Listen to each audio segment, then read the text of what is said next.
Hello my Sunbeams, it's me, your Chris, and today I'm reading Changing of Tides by Losing Letters on AO3.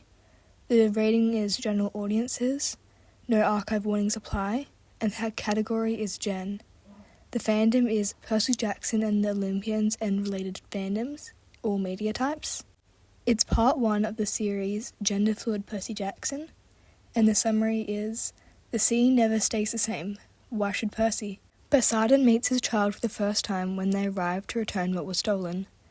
Notes: Genderfluid Percy is something that has been lying around in my notes for ages, so I wrote this little thing to finally get that done. And on to the fic. Poseidon has been waiting for ages to finally see his son again, but the child who is standing in front of him, chest puffed and staring all of them straight into their faces with so much bravery, is not his son. Shoulder-length black hair is tied into a messy braid, while defiant sea-green eyes reveal the horrors they had to see. The dirty leggings, presumably white before this quest, were in tatters. Only the blue summer dress looked somewhat clean. "Father," is the first thing the child says as they kneel in front of him. Ignoring Zeus like that, one would believe her to be stupid to overlook him, but their voice betrays them.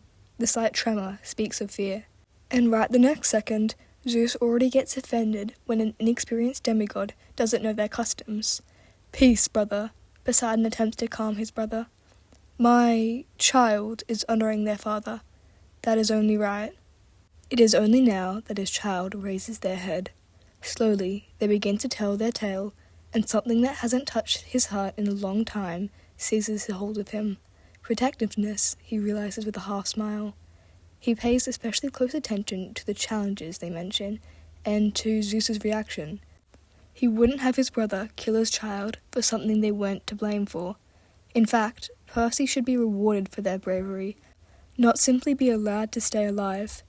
Zeus is a hypocrite, having broken the oath twice and being harsh on Poseidon nevertheless. There is a reason why Poseidon likes Hades more. His older brother is fair, at least, and keeps his promises.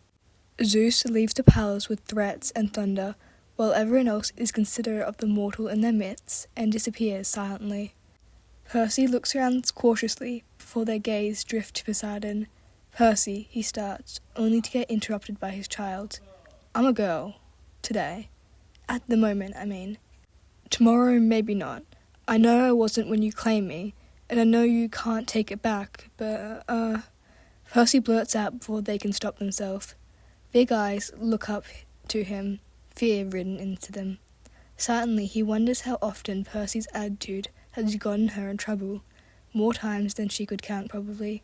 His children had a habit of acting first and thinking later. "All right," Poseidon replies. He's amused by his child's bluntness, and it's been so long, too long, since he spoke to a child of his. She looks at him like he's grown a second head. You don't think it's strange?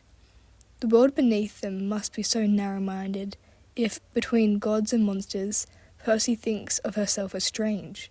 It makes him wish he had pressured Sally into coming with him all those years ago. No child of his should be anything but confident. "I'm the god of the sea," he tells her, "and the sea never stays the same. Why should you?" "Right," she trails off, still looking uncertain, but the corner of her mouth curls upward. She smiles like her mother. Author's note: thanks for reading. That was Changing of Tides by Losing Letters on AO3.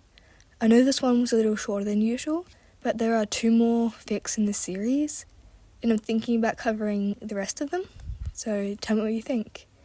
If you haven't already, please subscribe, it means a lot to me.